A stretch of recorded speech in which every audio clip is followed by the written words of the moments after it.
We are back. Week 1 is not yet in the books. It will be by the time this show comes out. We've got obviously the Monday night game, but Red Zone in the books, Bish. One of the, as you know how I'm feeling, but I'll tell the people watching, I'm in the worst mood ever.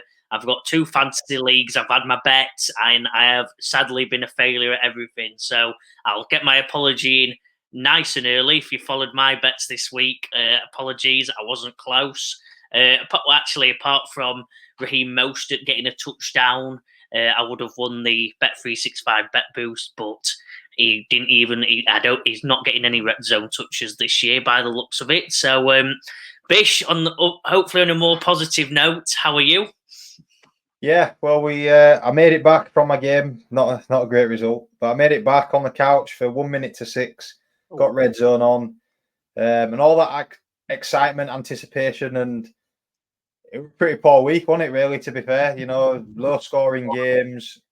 Well, a massive blowout, the New Orleans Saints over the Panthers, but yeah, quarterback numbers were down, fantasy points were down, but luckily enough, I played. There was only 2 other people in the league who I had more points than, and luckily for me, I played one of them. So I start the punt with a win. Scrape the barrel, but I'll take it. And hopefully next week, we see more points and a bit more action.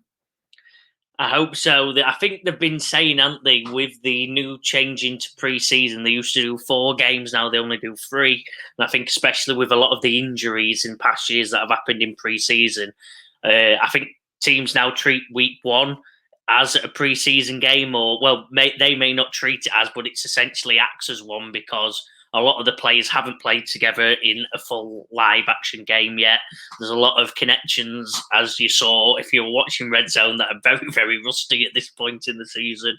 And a lot of offense, they're still trying to figure out. Defenses normally are the name of the game early on at this point, and then offenses start to get the groove and start to figure things out as we get on in the season. So, long story short, Bish, yes, I pray that you're right, and it does get better. Otherwise, a lot of unders and a lot of boring games will be at play. We'll get the first. We've got a new segment for you. I apologise, everyone. We'll get the new segment for you. It's a fun one, and we're calling it Overreaction Monday. We've had Red Zone. All the feelings are hurting hard right now, and I've got some big takes. But Bish, I'll let you go first. Well, my first one, and I'll do them in order. I've got 2, but my first one is the game over in Brazil, and I've got Saquon Barkley will break the number of total touchdowns in a season without a shadow of a doubt.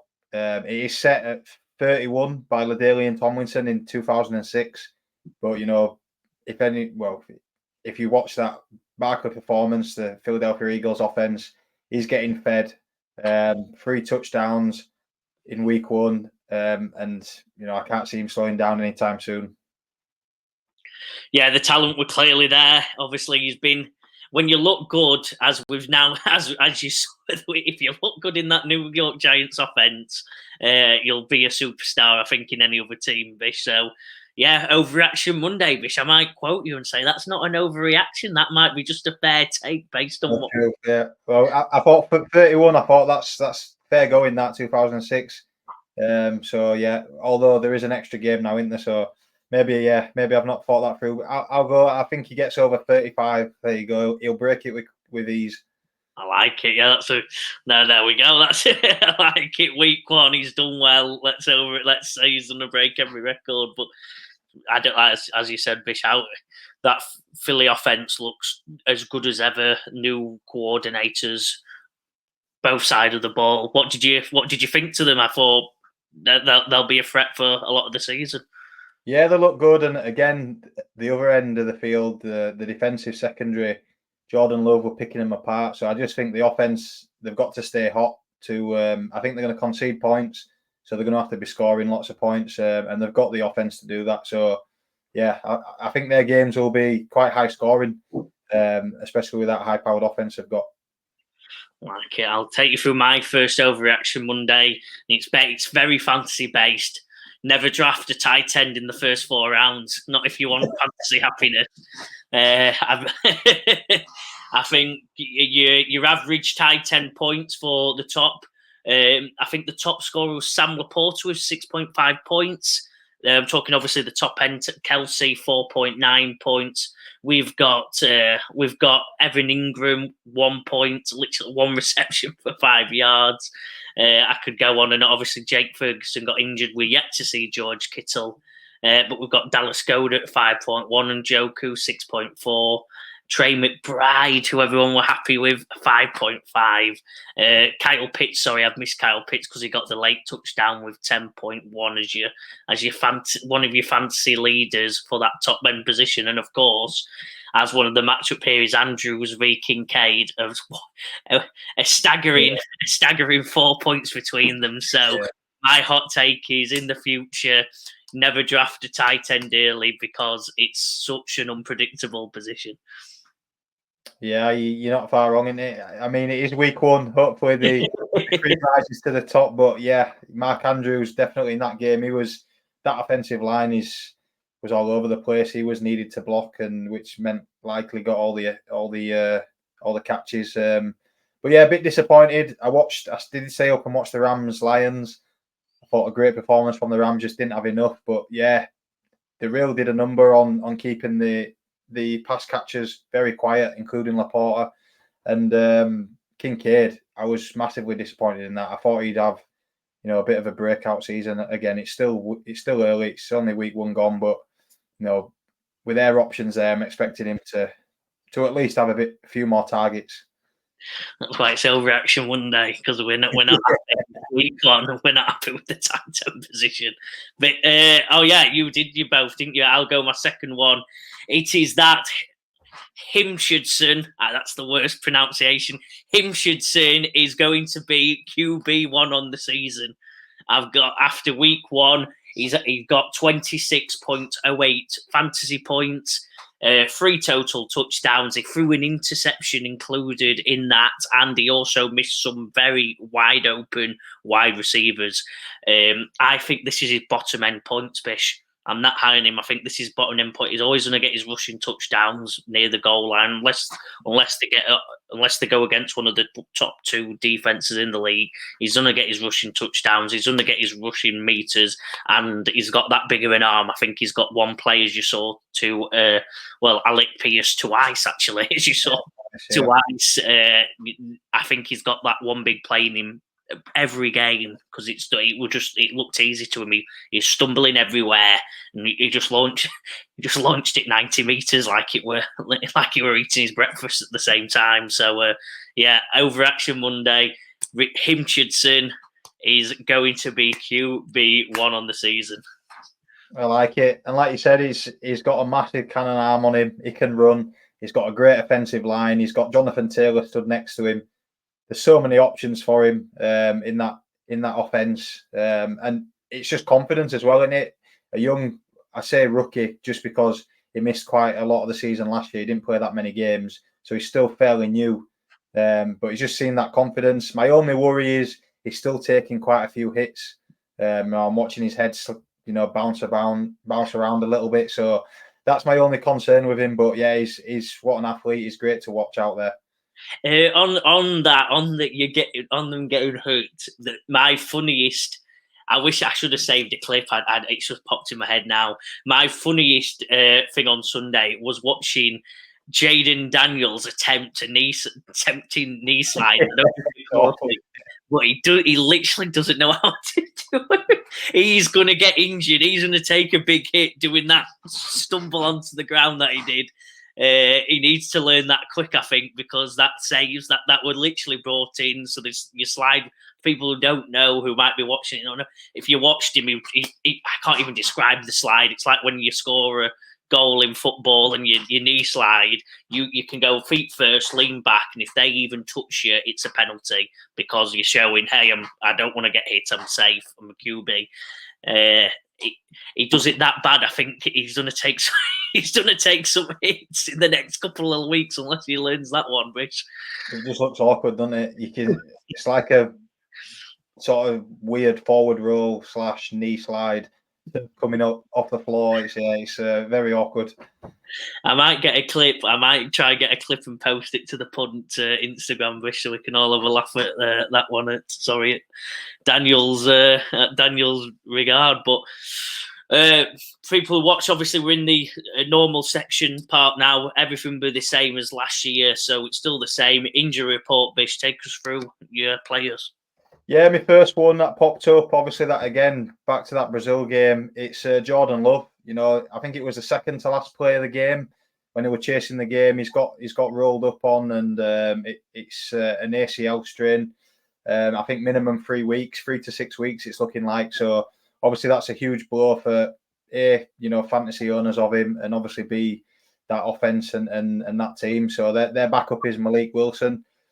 I'm not sure if you're the Jordan Love owner, Malik Wilson's the right pickup, if I'm honest. I think he'll limit a lot of that offense. So I'd probably be looking at waivers if you've got a backup. If you did take a backup quarterback in the draft, obviously you're going to have to use him.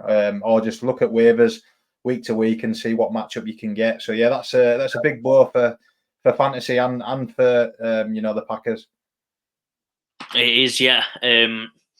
To be honest, I think probably owners. I'll change what you've said a little bit, because I'd say owners are probably happy based on the video. You probably thought your season over, your QB that you've drafted's irrelevant now, and luckily, as you said, it's only 3 or 4 weeks. But yeah, still not nice to see, and just happy that it's not a season ender for him, because obviously, as a Green Bay fan myself, that could have. That would have been a sad end to a sad end to the start of the season already. We looked amazing. We passed it around, same as last year, same sort of vibes as last year. Every receiver getting a bit of action. Obviously, Reed getting all the end of the action. But yeah, really happy with what I saw with the Packers. So I were panicking when I woke up in the morning and saw that at the end of the playbish, to be honest. And I think you touched on it. You and Tag touched on it on the running back show. Josh Jacobs looks very good in this offense, so I'm sure he'll have a good year. Yeah. So excited for the Packers. I'll take you through. A couple of tight ends, Bish. I'll just rattle off both if you don't mind. Since I'm taking have I stole one of yours? No. You. We've got. I'll cover first off David Njoku and Jake. Well, I'll cover them both because it was in the same game. Njoku and Jake Ferguson in the Browns v Cowboys game. Njoku's got an ankle injury, high ankle sprain. So that's normally a couple of weeks. That's unofficial. That's me. That's my knowledge of high ankle sprain, which isn't. I'm nowhere near, very far off a doctor. But it's not been officially said how long yet. But it's a high ankle sprain. It's normally a couple of weeks at best. Sad, yeah, because I think Njoku was slated for a big year. He had a poor game as well as that Bish. So yeah, sad for Njoku. And Jake Ferguson, pretty similar. I'd say not as highly rated as Njoku, but probably was expected to get similar action with the Cowboys not having many other options to throw the ball other than CD. His is a MCL and bruise bone, so that's week to week at the moment. Hopefully it's on the lower end for people who own him. But yeah, week to week, keep him in, putting him in your IR slot. We don't have an IR slot, so put him on your bench and put someone in. But he should, with how good the Cowboys looked at parts, I think he should be in for an okay year. Yeah, definitely. And like we said, that offense, CD Lamb and outside CD Lamb, he looks like one of the main targets. So obviously, him missing some time will hurt a little bit. But yeah, hopefully when he comes back, he'll hit the ground running. And on the other one as well, Njoku. That's if you're an Njoku owner, I think him getting injured is probably the least of your worries, because Deshaun Watson, wow, he's not looking too good. That offense is looking, it's not looking good at all. That's what I was going to ask you. Actually, a bit off topic, but it's week one. We've got loads and loads to talk about. I'm hoping you forgot. I'm hoping you forgot what I told you about 2 weeks ago was one of my season-long bets. But you might remember, and you're smiling now. And I'll be honest with the fans. I had Browns. It was a big punt. Like I said, I didn't put it on the show, didn't put it out anywhere because I thought I'll just have a trickle. I had Browns winning the most games of the season. Bish laughed when I said it. And I look even stupider now because I was hoping Deshaun and that Browns offense would get going. Now he's fully healthy, and he looks even worse. He looked better injured last year than he did even in this game one against a pretty good defense, I'd say. But yeah, it's just atrocious. It's the worst contract in NFL history, and Deshaun, yeah, it's panic time for the Browns already because their defense, which was touted to be, well, and last year it was anyway, the top one or two defenses in the league. And that's what gave me my hope, saying they won loads of games last year with no offense whatsoever, with a 40-year-old quarterback. What we're going to do when Deshaun's fit and healthy, they've got a couple of additions, got a better vibe around the camp. And then it's, after game one, Bish, worst bet of the year already. I think I've won. Yeah, there's still time, but yeah, it does look bleak. You know, Deshaun is a shadow of the man back in the Houston days before all the controversy kicked off, and obviously Nick Chubb out as well for a period of time. So yeah, they're going to have to rely on the defense because you know it's not looking good on offense, and again they're in a tough division. So yeah, it's not looking good for that bet, Joe. They offered me a 10p cash out. I think I'd take it. any cash out I'm taking. Sorry, Bish, you take us through your injured lads. Yeah, my last injured one would be Puka Nacua. You know, the late Sunday night game, Monday morning for us over in the UK. And he's again, it looks like a knee injury. He took a catch and got pushed over the sideline, and looks like he's landed on it awkwardly. And he missed a bit of training camp with a knee injury as well. So it looks like it's a reoccurrence of that. I think the latest is they'll be doing some tests to see where they're at with it. So, you know, that's it's a big blow. Obviously, he had an unbelievable rookie season last year. You know, featured to be, you know, a big part of this offense. So, yeah, it's a big blow for those owners. But for those who were liking Cooper Kupp, you know, it's you might get a bit more use out of him. Yeah, fantasy relevance. If you're a Nacua owner, you're probably panicking anyway because Kupp's had such a dominant performance.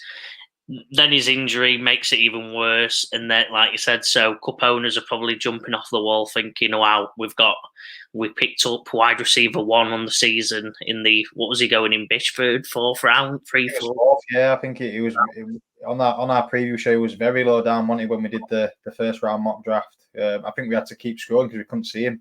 So yeah, if you've managed to pick him up that late, I think you've got a bit of a steal on your hands there. Yeah, and it makes sense. And he's come back from injury. He's now fully fit. He broke all the records that 2 and a bit years ago now. So yeah, you're probably very, very well done to people who picked up Cooper Kupp. On to the negative. Well, that injury report, I've just said negative. Injury report is negative, but we're on to another negative, and the worst ones is the fantasy flops. Bish, take your pick on this week, really. Yeah, you out there, my biggest flop, and you know, he was the guy who I was touting as my guy. You know, this guy went in the first round, probably around pick number 6, and that's Amon-Ra St. Brown. You know, we thought he'd get peppered and have a massive game against the Rams as he did in the playoff game. And he was just a non-factor, really. 3 catches on 6 targets, 13 yards, less than 3 points in the punt this week. So from a first-round pick, you know, that's it's a travesty. So yeah, it's hurt a lot of people. And you know, if you're coming up against him, which you know you've had a blinder there in this week. I guess I'll chuckle you a question. Are you panicking? Are you panicking for the rest of the season?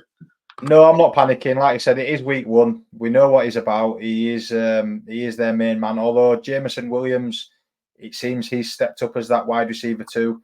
You know, he had some big plays, and he saw a lot of attention from Jared Goff. So, but no, I think Amon-Ra is still the main man. You know, and as we said, maybe a bit tying into the overreaction section. It is week 1. You've got to take it with a pinch of salt. But yeah, obviously, week to week, you need those wins. So hopefully, he bounces back next week.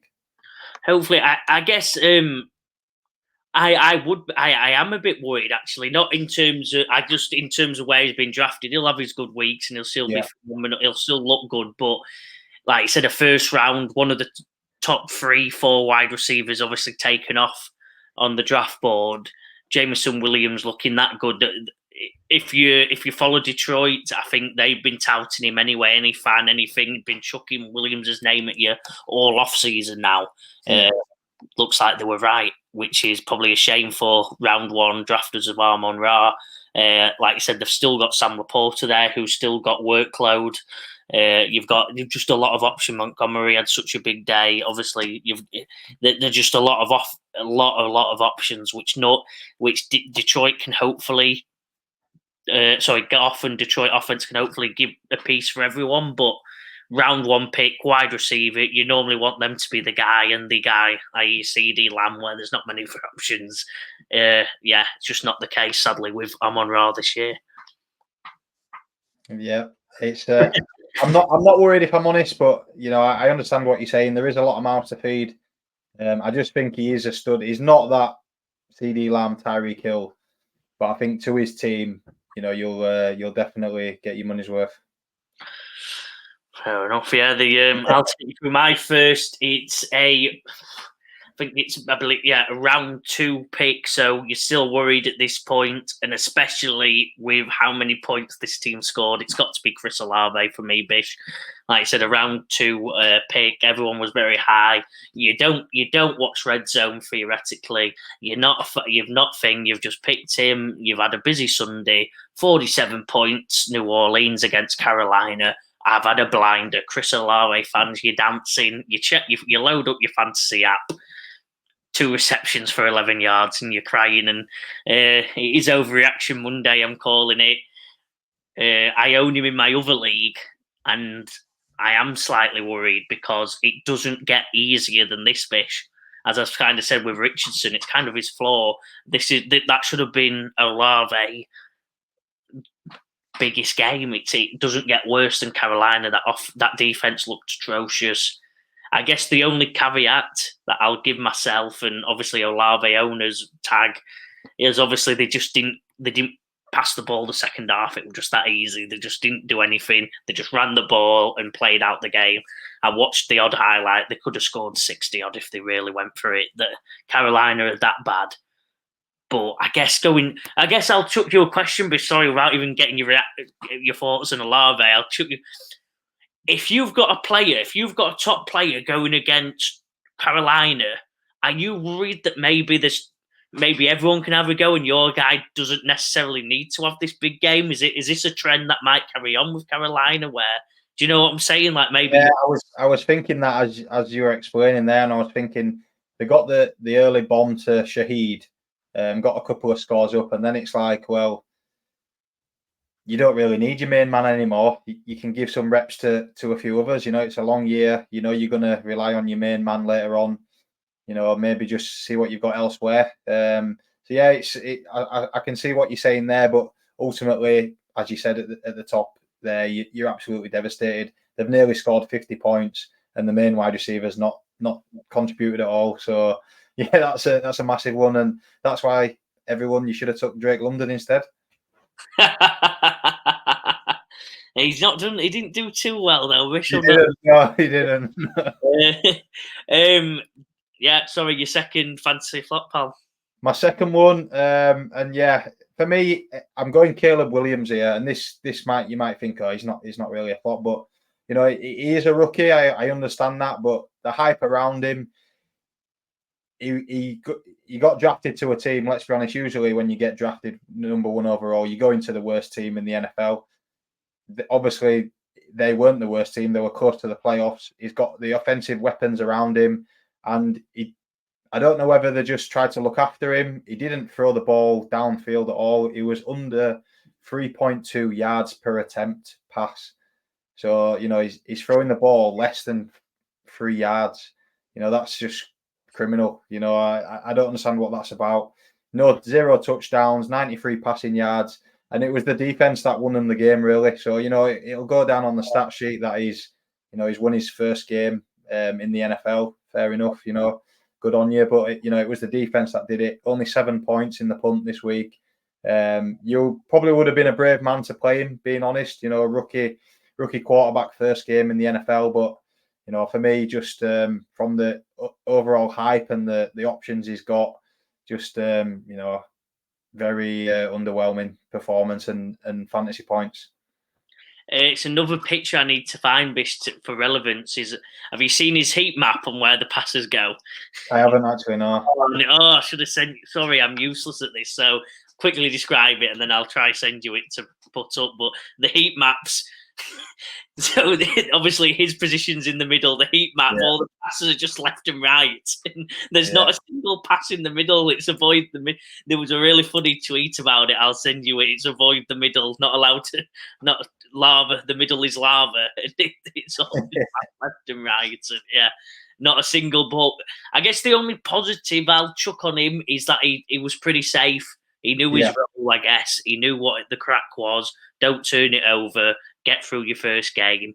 Like I said, week 2, if you do own him, you're probably looking very closely to see whether that confidence builds. Because if it doesn't, you might as well just release him now. And if he plays like that all season, like you said, zero fantasy relevance. But I'm hoping just for Chicago fans who have had it very, very tough recently, that he was just building himself up week 1. We are having a bit of a overreaction, because if it is like that the rest of the year, another long season for Chicago fans.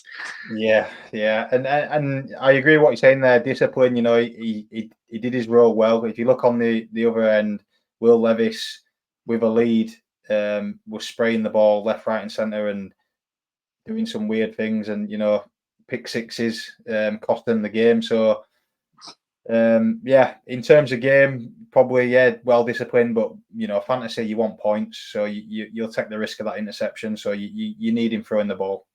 Yeah, and my second one, Bish, I'm going to change it up on you. I did say I was going to go a player, but I forgot about someone who's got even more fantasy relevance. So at the start, I'll caveat, I did say tight ends. Tight ends as a position, you're panicking. That was part of Overreaction Monday. They've all had a nightmare, other than obviously someone who might come up in a little bit. But there were one or two that had a good game. The rest of them had a nightmare, and you're panicking. But sorry, my pick is actually, I've changed. It's Marvin Harrison Jr. Obviously, he's a second, third round pick in second to third round. Someone who extremely hyped going into the season based on his college performance. He had one reception for 4 yards. It don't get tougher. It don't get worse than that, really, as a first one. It did probably, I think he did the worst stat-wise out of all the high-ranked rookies. And the Arizona Cardinals, they did all right. They scored 28 points. So I think you're always, as similar to the Olave argument, when your player's not getting in when there's 28 points on the field, and it was a bit of a throw out. It was going back and forth. First game of his career, Bish, but what do you think? Yeah, I think it might take some time. I think I saw a few clips where he was running routes and he was absolutely wide open. And obviously Kyler's not looking his way. So it might take that connection might take a little bit to build up. But yeah, it's I think he's a safe bet in terms of longevity and long run. But obviously fantasy owners, you need him hitting the ground week in, week out. So we'll see what next week brings. Obviously, you're going to need much more than less than a point off him. But I think he's more than capable of, once he gets his eye in, Kyler knows, gets that rapport going. I think you can see that those points well in the 15s for the majority of the year. Yeah. The more, Bish, your segment, so you've got to go first. The positive outlook of the show, Bish's breakouts. We've got the top of the week. Start us off. I'm starting off with Baker Mayfield. Let Baker bake.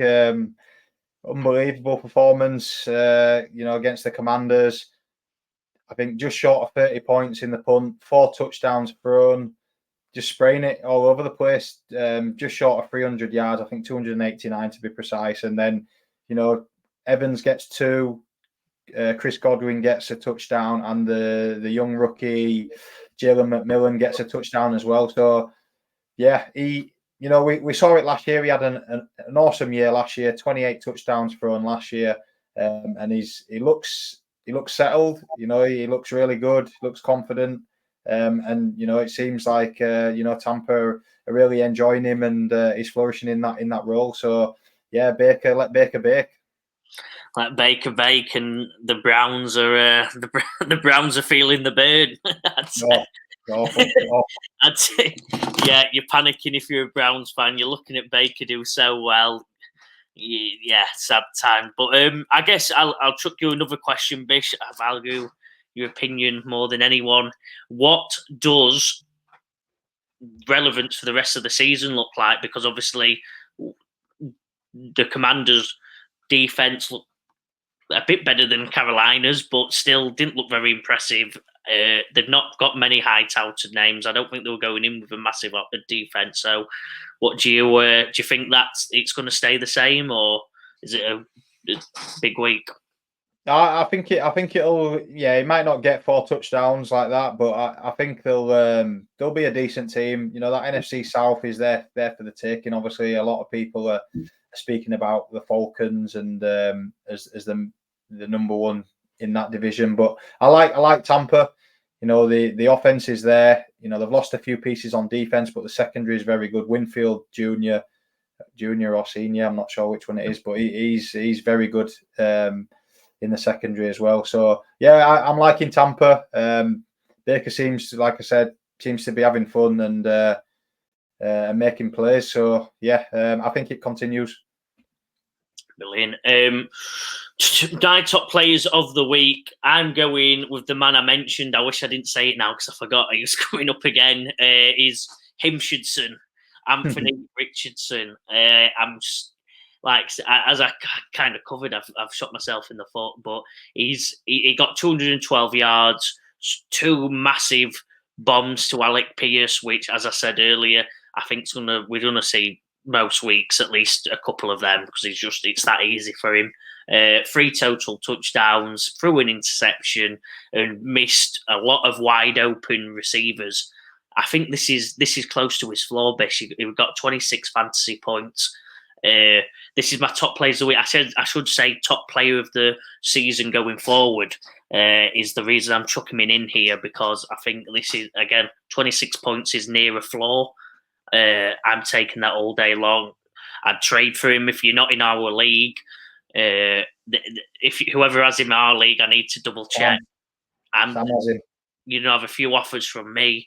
If you're watching and you're in other leagues, or if you're into your bets, I'd say smash this, smash the yards, smash the touchdowns, get a few bets on him for the rest of the year, because I think this is as bad as he's going to get. He was rusty, made loads of mistakes, and he's just scoring just silly amounts of points already.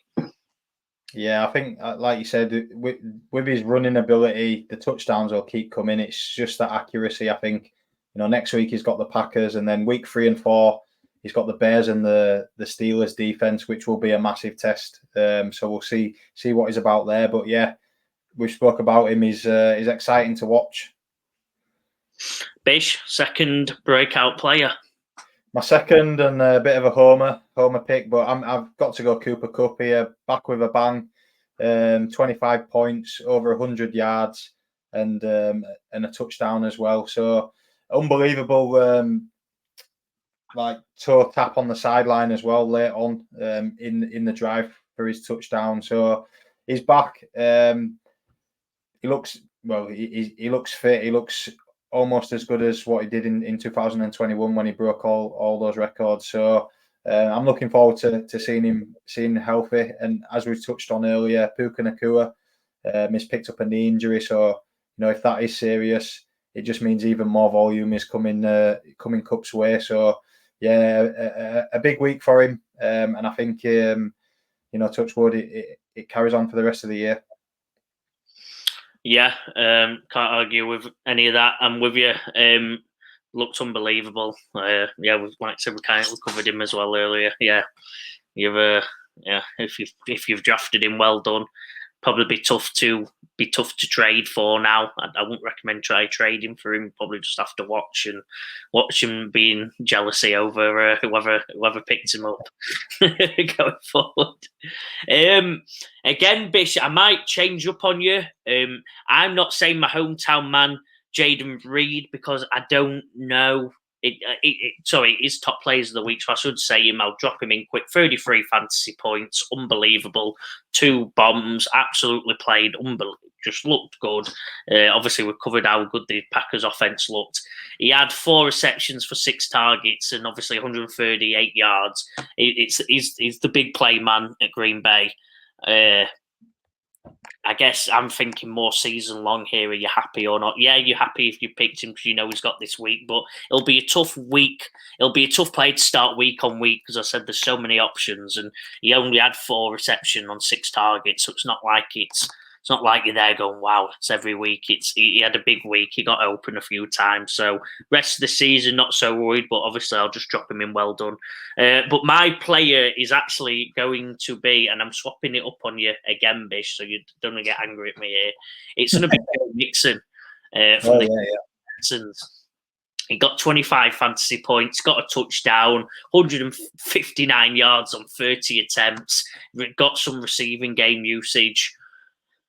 This is more because I think I put the boot into him a bit. I think in the off-season, Bish talking about him, mentioning it. I wasn't too convinced. I watched him a lot last year.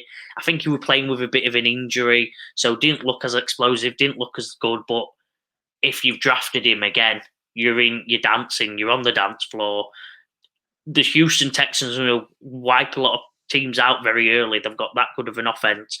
Mixon is just going to get usage. He had every touch. He just dominated and looked very, very good doing it. So yeah, he's in the top 10 fantasy points for this week, and I just can't see it changing. The Indianapolis Colts have a pretty decent defense in general. Obviously, I guess we don't. It's tough to say week 1, but on paper they have a middle of the pack, just above middle of the pack defense, and he's ran all over him for fun.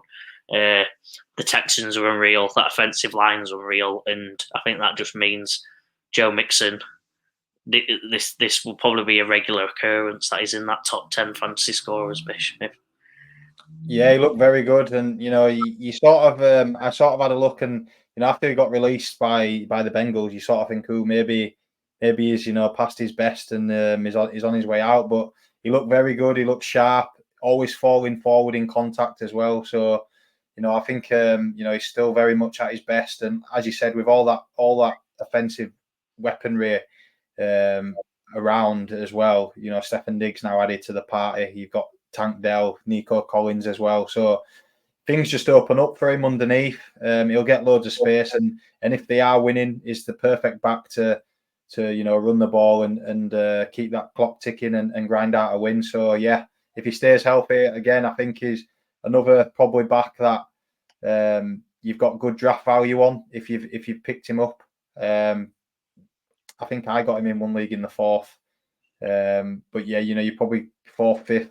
And I think he'll do very good for you from now till the end of the season. The most important segment's up next, Bish. Like I said, the one that, if I'm being cheeky, we get the most views on as well.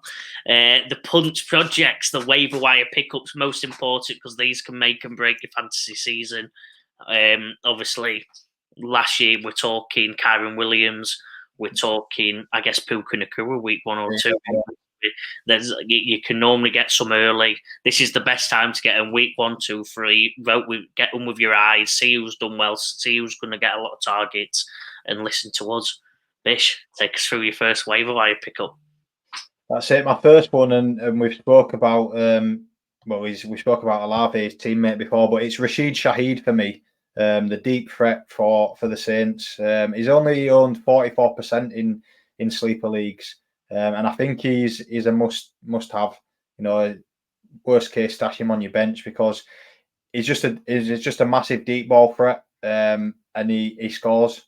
As he did a 59-yard bomb touchdown from Derek Carr, just ran past his defender, and it's. as long as the ball's accurate, he's scoring all day long there. So he ended up with 73 yards on 5 catches. I've just had a look at his fixtures coming up. He's got the Cowboys next week, which could be a challenging one. But the week after, he's got the Eagles.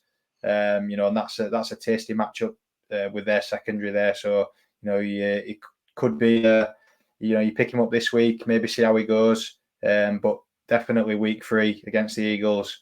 I think he's a great flex play. Like it, Bish. Yeah. What with the other? What do you think with options? Where do you think he'll lie within the depth chart of the option route within the team? I think he'll be number 2 behind Olave, but I think he takes the deep threat. He takes the top off the defense. So if you've got a defender on his heels, the safety's not quite looking his way. I think they take that chance, and more than likely he's going to come down with it if it's accurate.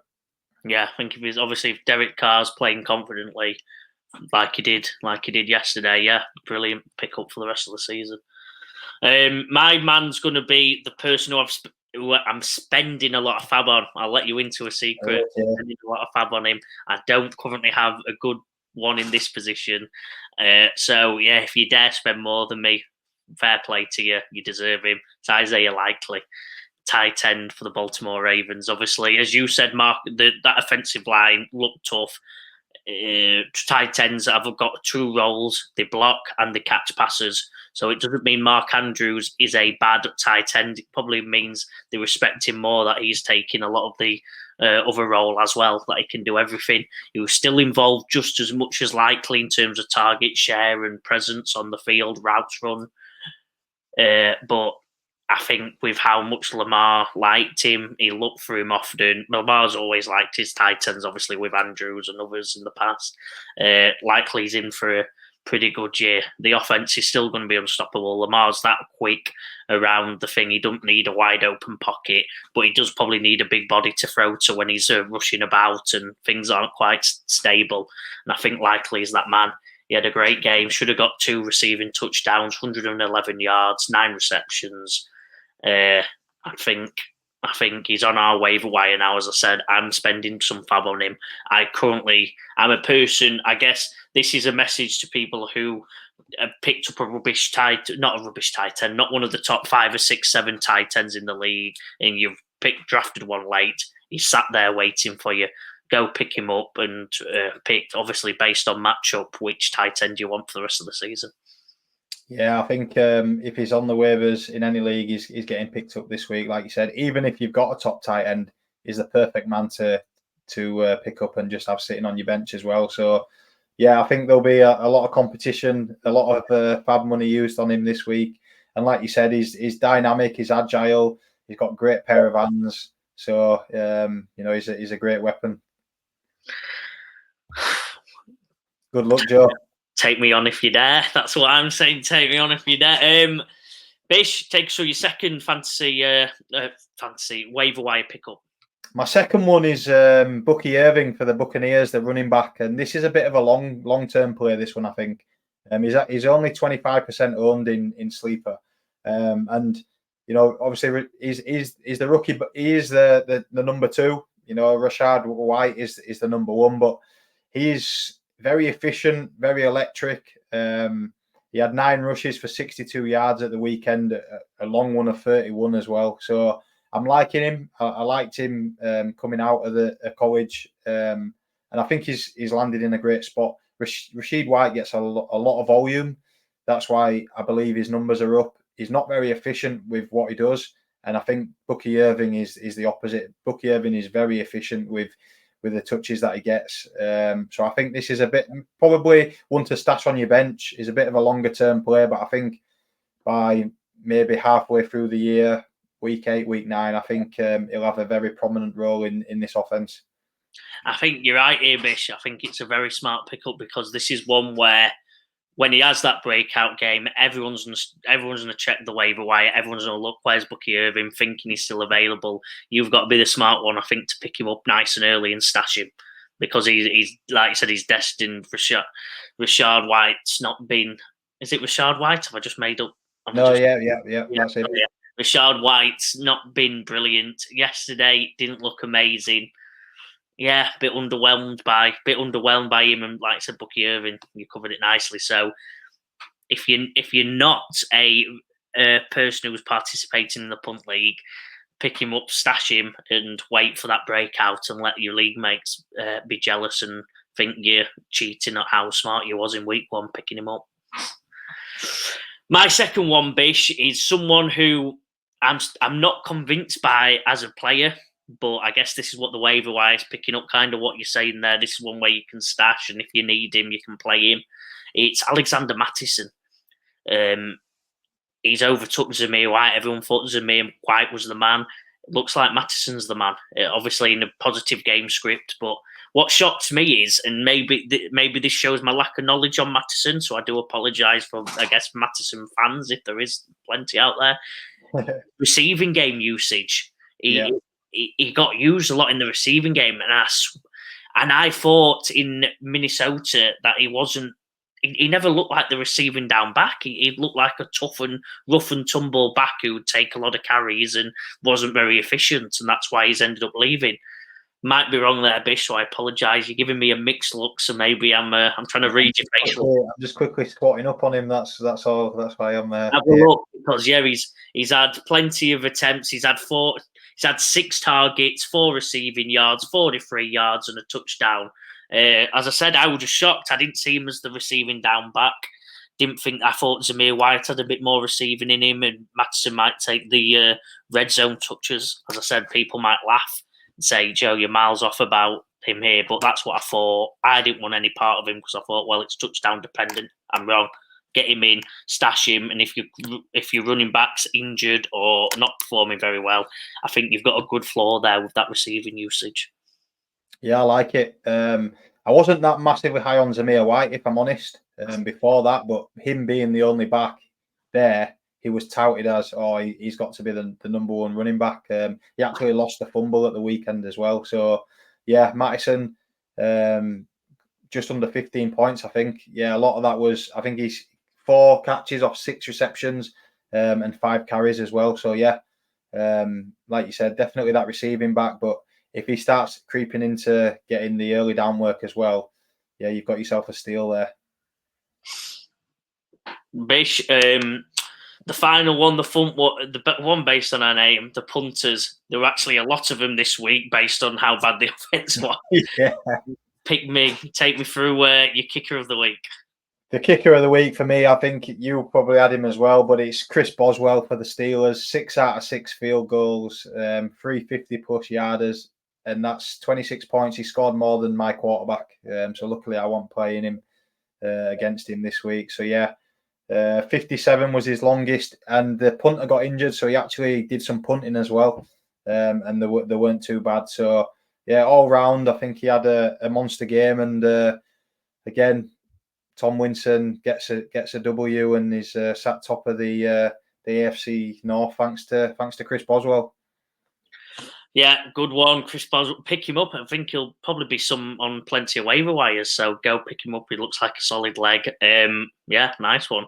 I'm going to steal your man. I thought you'd go for this man, to be honest with you, Bish, because he was your story of the year.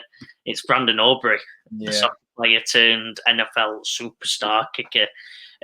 Not because of anything crazy he did, but he scored a penalty. They scored a penalty. He had a penalty. He could have broke the record. He did break the record. And then he split the uprights from 66 yards away, but it didn't count. It would have tied the record, this one. Yeah. But he did it that convincingly that he's going to break the record this year. I think they were considering him doing a kick from 71 once it got. Yeah, I saw that. Yeah, what a kicker. He is dynamite. Pat McAfee's favourite player. When you hear about him, he goes mental over him. He does tweets about him all the time. What a stud. You covered him. You loved him last year, Bish. He deserves another mention because we're going to see some mind-bogglingly long kicks this year.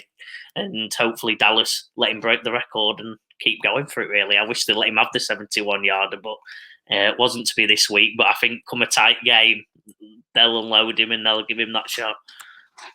Yeah, it's not very often I earmark a kicker in the draft to try and pick up, and every time I did try and pick him up, someone always got him before me, so he was going early. Yeah, I think people have cottoned on to he's got a massive leg, and he can kick him from very far. And yeah, I'd love to see him go over 70 yards if he gets the opportunity.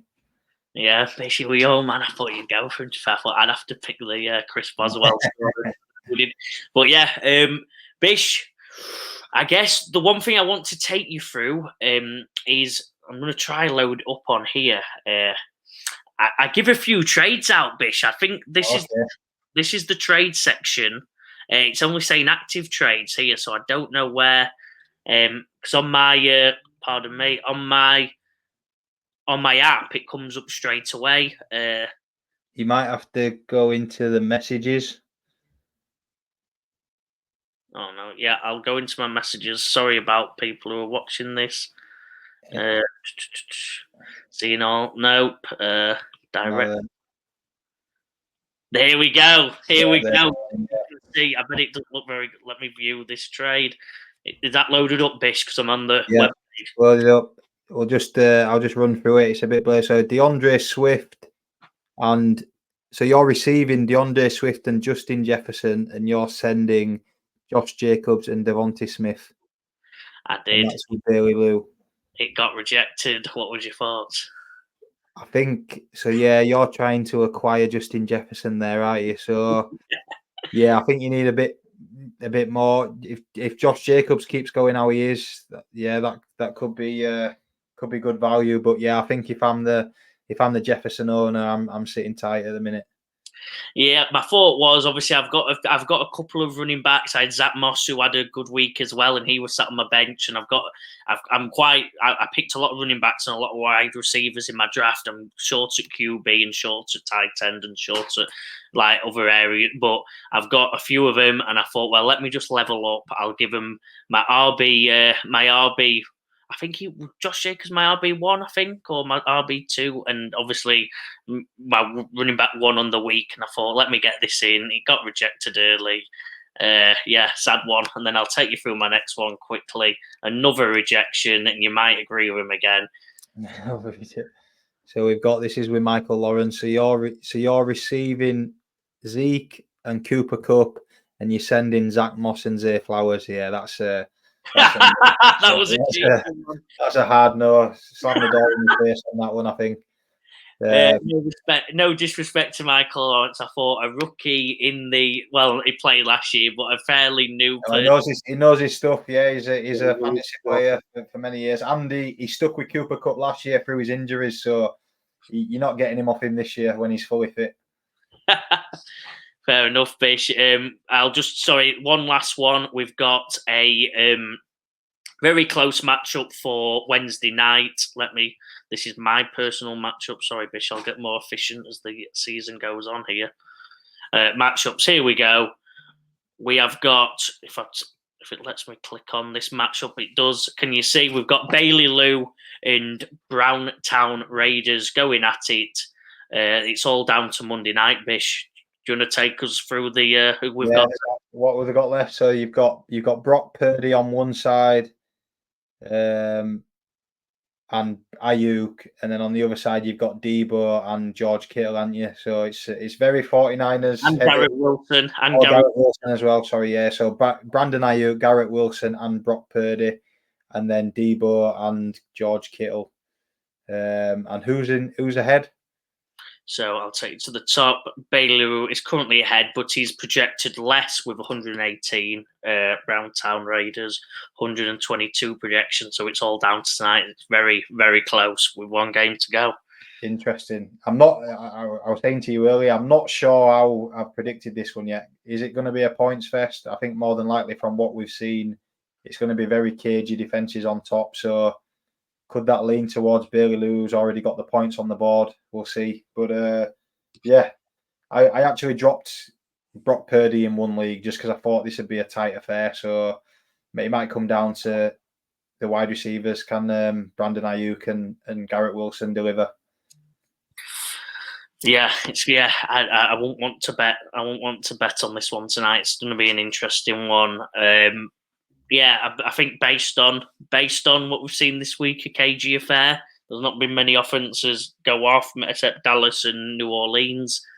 Be interesting. A lot to learn tonight as well. A lot of fantasy relevance, which is the important part of our show. So yeah, look, check before waivers, have a look and see what there is. See if you want to chuck out a couple or trade. But Bish, we've been a while. Sorry, I've gone on and on and on today, but I'm really excited. It's week 1. It's the first one back. First one back. We've talked about pretty much everything. I'm pretty happy we've covered everything we wanted to talk about. So yeah, thank you, Bish, and finish off with your final thoughts. Yeah, please like and subscribe. As we said, it's we see the figures. More than half of the people who watch don't subscribe. So obviously, there's watchers out there. So if you please subscribe, it would go a long way to help us out. And my fellow week 1 winners, well done. Everyone else, unlucky.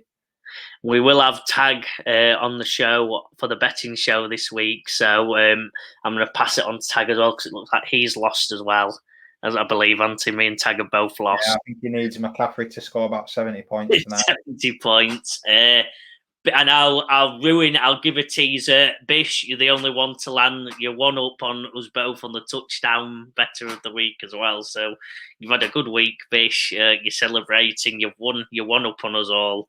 I'm coming for you, but well done on your week 1 success. Thank you. Got to keep him behind me. See you soon. See you later.